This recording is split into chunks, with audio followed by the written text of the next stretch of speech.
The market's still down, but the market also trying to find clarity or some kinds of trends following interventions by the CBK. What do you make of everything that's going on? I think there's generally an air of uncertainty about where the economy is headed, and more importantly, what that portends for the stock market. So I think one of them is actually the periodic shifts in monetary policy. And the uncertainty that is causing, and the impact that is having on the shilling exchange rate. And I think the other factor is inflation, which has still been trending upwards. Latest figures show that inflation in August went up went up to 16.7% compared to 15.5%. So generally, I think investors are not very upbeat about performance of companies in the second half of the year. I mean, obviously, we heard that the CBK needed to curb issues of illiquidity within the market, but the Treasury wants a stable shilling. Are they working against each other, these two forces in the economy? I think it's an issue of what policy can achieve currently, because if you look at the change that was made recently, it has actually increased or rather improved liquidity in the market. And you've actually seen both the discount window and interbank rates trending downwards. But I think as far as the shilling is concerned, there's not so much that monetary policy can do currently, because again, it's really based on supply side factors which are still at play. So as long as there's a lot of demand, or rather import demand, especially for rising energy costs, and also for food, then the shilling will continuously come under pressure. So there's a likelihood that we might not see a stronger shilling, at least until supply side factors are in check. I mean, the bearing on equities, particularly the banks, are the ones who are hardest hit by these policy shifts. Obviously, it started to impact on bank lending rates. And then, as you said, compounded by the rising inflation rate at 16.6% coming in for August. What sort of trends are we going to start seeing in terms of bank lending rates and the lending rates for consumers coming to the banks?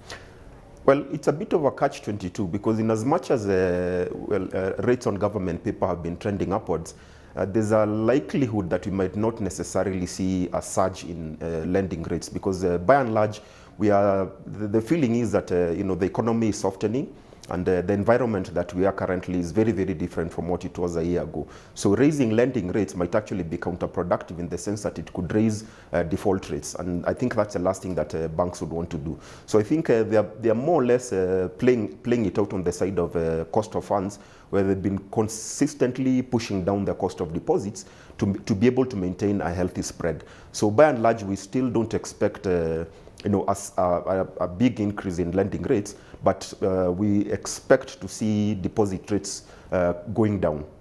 For those who are not very confident about banks at the moment, even though we're told it's a buy-in because they're looking a little bit cheaper in the current market cycle, some are going into services, for instance, TPS Arena up 2.6%. Some are looking at insurers. We're looking at Kenya Re at 2.6%, Jubilee at 3.1%, and then others are looking at the infrastructure and energy side, Kenyan at 1.4%. For you, what would be sensible asset allocation?